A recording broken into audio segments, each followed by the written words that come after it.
Thank you, Maxine. So we're going to complete the triangle here, and we're going to invite up the UHN team now. And so it gives me pleasure to introduce Mickey. Mickey and Dr. Peer is a scientific associate in the Department of Anesthesia and Pain Management at the University Health Network. She obtained her PhD in medical science from the Institute of Medical Science at the University of Toronto, where her research focused on mind-body interactions as contributors to maternal and infant health. She is passionate about addressing health inequities through the inclusion of social indicators of health in research and clinical practice, and through inclusion of people with lived experience in community organizations in health research. Dr. Anna Lomanowska is a scientific associate in the Department of Anesthesia and Pain Management at the Toronto General Hospital and a knowledge translation specialist at the Transitional Pain Service. She received her PhD in psychology and neuroscience from the University of Toronto and completed a postdoctoral fellowship in cyber psychology at Laval University. Dr. Lomanowska has extensive experience as a researcher and educator and has held the position of assistant professor of psychology at the University of Toronto, Mississauga, and Laval University. She applies her interdisciplinary training and experience to develop innovative knowledge tools and interventions to enhance access to evidence-based chronic pain management strategies and improve transitional pain care. So thank you, ladies.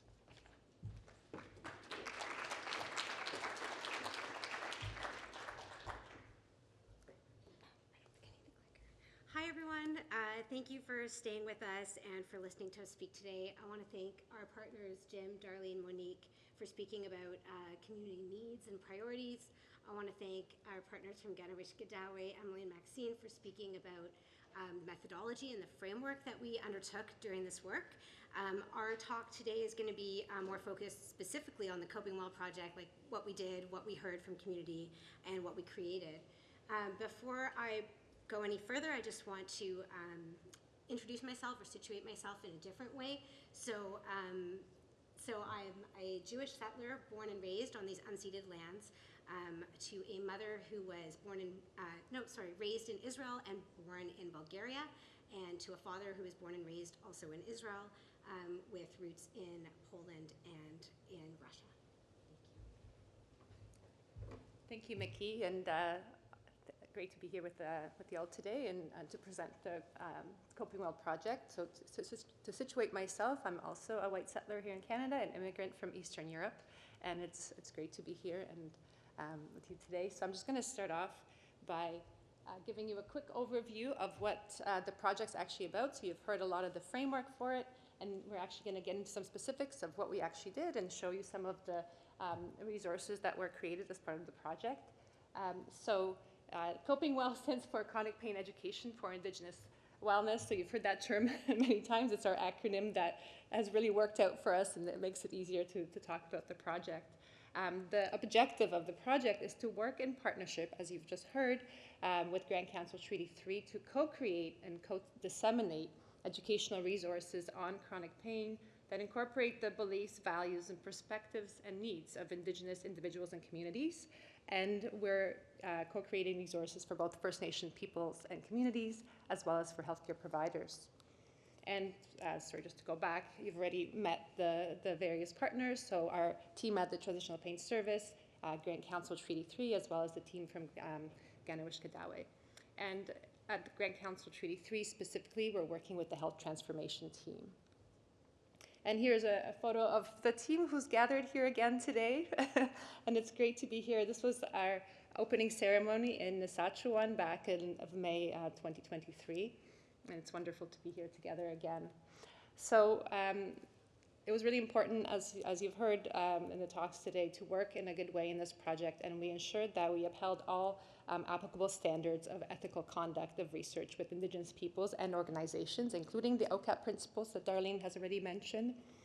We also received approval for the project from the UHN Quality Improvement Review Committee, as well as all non-Indigenous members of the project completed the Sanya's Cultural Safety Training, which I would really recommend to every Canadian to take, as it is extremely valuable and has changed my whole perspective on this work. And you can actually check out, I'm sorry, doing a plug here, but I found it really meaningful for this work moving forward. As well, as Darlene already mentioned, we went through a series of approvals and presented to the Health Council on a number of occasions, so there's been a lot of oversight of the project and multiple steps, and also signed a data governance agreement with Grand Council Treaty 3. So this is the sort of details of the different phases of the project. So the first phase involved knowledge gathering, involving sharing circles and interviews in Grand Council Treaty 3 territory. And this was followed by a thematic analysis of the stories that we gathered. And based on this, we worked together to co-create resources, drafted the resources, and then got feedback from community as well as the different partners. And then we're still actually going through some rounds of feedback and drafting, so the project is still ongoing. And finally, we will work together to disseminate the resources through our partners and the various teams that we work with, both through online dissemination as well as obviously in person in community.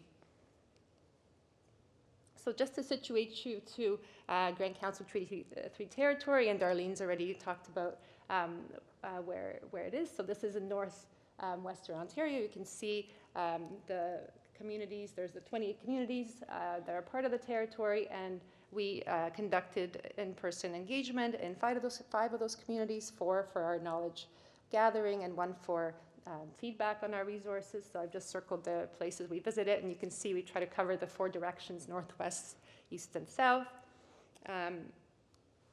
And in our engagement with community, in our sharing circles and interviews, we made sure to include diverse voices, and we had representation of people of different ages, genders. We had individuals who identified as 2S LGBTQ, as well as various chronic pain conditions, including arthritis, back pain, migraine, post-surgical, post-injury pain.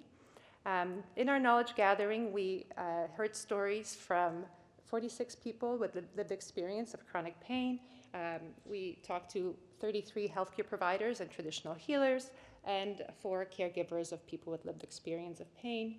And we got feedback on our resources from our partners, community members, as well as the Health Council. So this is an ongoing process that we're in this co-creation of the resources. That the feedback is sort of, at every stage of the process. Okay, and as you've heard already, we use the knowledge gathering, use the strength-based approach. During our sharing circles and interviews, we ensured cultural safety and offered supports, mental health supports, as well as social emotional supports. We had tobacco available for participants, as well as opened with a prayer, and there's always, we followed sort of all the procedures and ceremonies to make participants feel more comfortable to share their stories. And Maxine's already introduced some of the questions that we asked, but with the strength-based approach, we really focused on what folks did to live healthy and well, but also talked about the challenges they faced and what they wish that healthcare providers knew about their experiences and what they would like their healthcare pain care to look like. And finally, we also asked healthcare providers, both providers from the biomedical perspective as well as traditional healers, about common challenges that community members experience in their chronic pain journey, what enables them to provide better support for members, community members living with chronic pain, and what the ideal experience for someone with pain, experience of care would look like. So with that, I will pass it over to Mickey to tell us about what we found in our knowledge gathering. Thank you, Anna. These are not made for 5-foot-tall people, you can see. All right. So thanks, Anna. So I'm going to speak about what we heard from community members and from healthcare providers. So when we asked about wellness, what does it mean to live well? What does it mean to live a good life? We heard about balance. It's achieved through a balance of heart, mind, spirit, and body. And this points to an underlying worldview centered on the interconnectedness of all things. And in that way, wellness, as we've heard already from Darlene, thank you, was the conception of wellness is not limited to the self, right? So wellness is wellness of family, wellness of community, wellness of the environment, land, water, all living things, as well as the ability to not just do your activities of daily living or your hobbies, but also to engage in cultural practices, such as teaching the next generation, harvesting and cleaning medicines, and speaking your language. It is also about thinking about ancestry and the next generation. So as one knowledge keeper put it, It's remembering who we are and what it means to be Anishinaabe. That is wellness. When speaking about chronic pain, people spoke just generally about pain. They referred to it as pain or as hurt. And because of the idea of interconnectedness and wellness that I spoke of a moment ago, it can originate from emotional imbalance or trauma. And for that reason, we heard pain entering people's lives at a very young age due to colonial assimilation, practices and policies such as residential and day school attendance, non-school, thank you, and intergenerational trauma. We also heard that for some people, and in some cases, pain is accepted as a normal part of the aging process, some types of pain, obviously, which perhaps speaks to a different conceptualization of when care might be needed. And when we asked what people's challenges were receiving pain care and what their ideal experience of pain care looked like, we overwhelmingly heard about colonialism, colonial violence, and anti-Indigenous racism at point of care. So that includes things like stereotyping, discrimination, denial of care, and re-traumatization, for example, through not being believed. So I'm just going to read a few quotes because I think they drive some of these points home. And the first thing they ask you, did you drink? Or they ask you, how much have you had to drink today?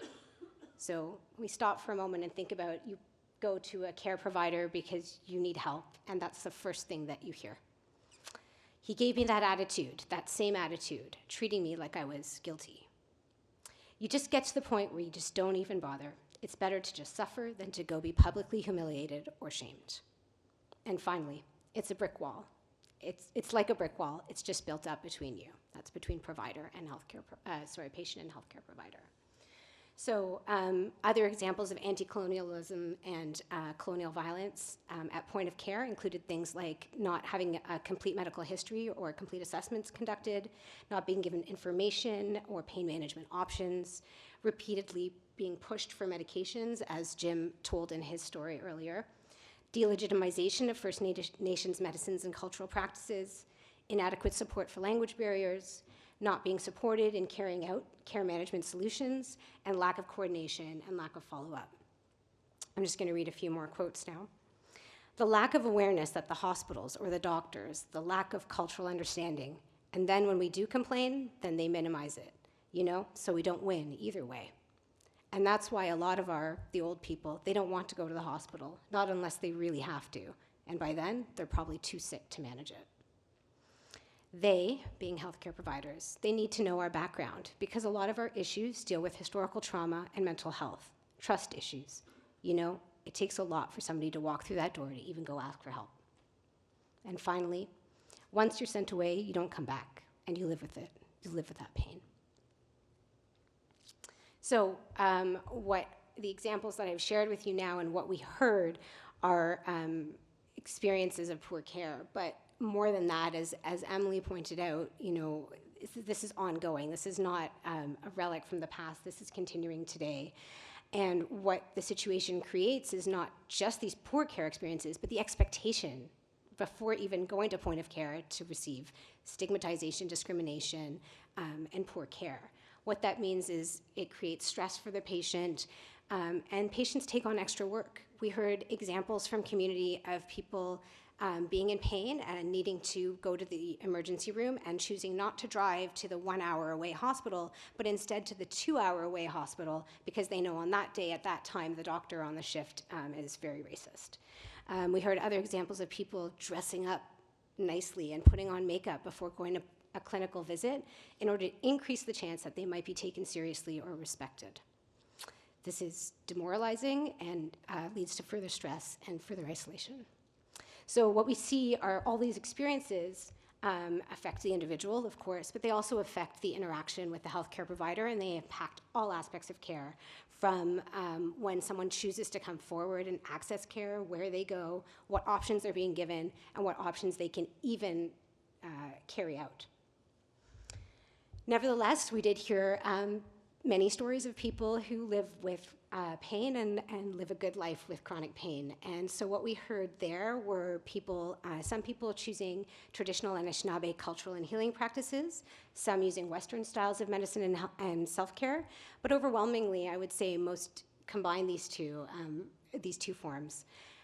Overall, the holistic approach, again, speaking to the conceptualization of wellness, then always includes spirits. That's definitely something we haven't touched on much today, but is really, really key. One of the elders in our earliest circles in Saskatchewan, and I think, Hans, you were there, we talked about the TPS being a holistic service and how we, touch on biological, psychological, and he was like, but you're missing spirit. It's very obvious that that is a missing component for Anishinaabe people when they're looking for wellness practices. We also heard overwhelmingly non-pharmacological approaches to pain management are preferred, and Jim spoke to that as well, clearly as a result of obviously the racism that they faced at point of care, as well as the devastating impacts of the opioid epidemic. And we heard about connection being a central key point to living a good life with chronic pain. So how we integrated that into our resources. So the first resource I'm going to go over quickly is our visual story map. We do have it blown up here, and I invite you to come and take a closer look at it, engage with it, and ask questions to any of us afterwards. But essentially, it's a summary. It's a visual summary of what we heard from community that I just explained a moment ago, so I won't spend too much time. But on the left side, you can see a broken medicine wheel that's pointing to or speaking to the deliberate breaking of family ties, culture that occurred as a result of, and continues to occur as a result of colonial and assimilation policies and practices. We also see negative stereotypes and the devastating impacts of the opioid epidemic as a shadow informing First Nations experiences of chronic pain. In the center, we see what most of us here in the room know to be the experience of chronic pain more generally, which is that it is associated with stigma, isolation, feeling invisible, and not being believed. On the right side, you see what we heard around wellness. So as I already explained, so we have this banner here about connection for whatever that means to the individual, because we did see hear some people that relate more to traditional practices and some less so. So connection can mean connecting to family, connecting to community, connecting to traditional ways of being. We also have what's in your bundle, so speaking again to what solutions, what actions you might take to live well with chronic pain, and making sure that that includes solutions for heart, mind, spirit, and body. And finally, up front, we have a depiction of someone who has learned to live a good life with chronic pain. We also created 3 brochures I'm going to walk you through quickly now. The first one is called What is Chronic Pain? In this, we touch on the biomedical and the sort of traditional Western Anishinaabe way of defining pain, and when one might consider seeking care. We acknowledge that different approaches are possible, but holistic care is best. And we also acknowledge that it is possible to live a good life. The goals of this brochure are to validate and reaffirm people's experiences, provide basic information to set expectations. For example, that chronic pain is most often not curable, but it can be lessened and it can learn to manage it, and to offer hope. Our second brochure is called Getting Care for Chronic Pain. In it, we outline the Indigenous patient's rights as well as the essential elements of a care plan. We outline helpful actions that people can do when they're seeking care in terms of receiving more culturally specific support, so to advocate for themselves, and medication-specific questions they can ask, because we heard that was a great need. The goals of this brochure were to reinforce autonomy as well as the healthcare provider's responsibilities in providing high-quality healthcare. And as I mentioned, actionable options for self-advocacy. Our third brochure is called Living Well with Chronic Pain. In it, we touch on the fact that chronic pain and give examples and quotes on how chronic pain can impact all aspects of self and well-being, as well as arranged in the form of the medicine wheel, we touch on solutions for each of heart, mind, body, and spirit for chronic pain. We also briefly touch on stress and trauma as it relates to chronic pain and its importance in addressing those to provide holistic chronic pain management. The goals here were, again, to validate and reaffirm experience, reinforce autonomy, and to provide options, because we heard over and over again that patients did not know what their options were. We also created a poster. This is going to be hung in the health centers across Grand Council Treaty 3, and that's just to alert people to what the resources are as part of the project. So it's pointing to the 3 brochures as well as the online resources. So we are also creating, and these have not been vetted by our partners yet, so I'm not able to show examples, but we are creating booklets and modules for community members. They are similar to the brochures, but they expand on each of those topics so people can learn more. We also provide curated links where people can go and learn and read more, as well as lists of local resources that do offer culturally safer programs and services. We are also creating a module for healthcare providers. I think you will agree, based on what you've heard today, that that is a great need. I'm just going to read a quote as well. It's prevalent in our culture to just shy away and hide. And I think one thing that needs to be understood is that that's not on us. That's not on us that needs to change. That's the profession that needs to change. And then you'll see change. So our healthcare provider module gives examples and illustrates the impacts of colonialism and colonial violence at the point of care. We also have a patient journey map that is basically a walking through of what it's like to be a patient and where the pain points and what the solutions to those pain points might be. We provide tips for the provision of culturally safer and trauma-informed chronic pain care, and a curated list of resources where healthcare providers can get more information and training. Finally, we're also working on a report for service providers and policymakers, because we heard from community and healthcare providers about system level and structural barriers, as well as recommendations, specific recommendations for what they would like to see for community level programs and services. And finally, based on our partnership, we had some recommendations for how to facilitate this type of work going forward, by which I mean partnerships between academia and community organizations. Sorry, how do I go back? There we go. So dissemination is an ongoing process, but in short, in brief, physical copies will be disseminated to all the health access centers across Territory 3 communities. Online resources will be housed on the Grand Council Treaty 3 website, and links and key partners will advertise and link to them. So that includes Power Over Pain Portal, Ganawishkadawe, and TAPME, just to name a few. Really briefly, I know we're over time. Normally at this point in the talk, we might point to what's next for us, for our team. Those discussions are still ongoing, so I'd like to turn it around and say instead, what's next for you based on what you heard here. I hope that you will understand and agree that equity-oriented responses to chronic pain should recognize pain not only as a biomedical issue, but a social justice issue. That means that we all have a role to play. If you are a healthcare provider, I urge you to read more. I'm happy to share any of these links later, but there's a document prepared by Lisa Richardson, amongst others, called Bringing Reconciliation to Healthcare in Canada, Wise Practices for Healthcare Leaders. I also want to take a moment to acknowledge the others that have been working in this space of chronic pain and Indigenous community partnership for the past 2 decades. We have some really good colleagues working out on the East Coast. The top 2 references you could read about, BC is the top 2 references, and the bottom 2 references are people working out in Nova Scotia. So I just want to acknowledge there are others doing this work, but as you've heard, there's no pan-Indigenous approach, and we must really collaborate and work with different communities to hear what their needs and their priorities are. Finally, I just want to say thank you and acknowledge the community members and healthcare providers that shared their stories with us, our partners, our funder, and everyone behind the scenes. So yeah, we've learned a lot in the last 18 months, and our hope is that we listened well, and that all the work that we did will bring more health equity, trauma-informed care, and ultimately better outcomes for people. Thank you.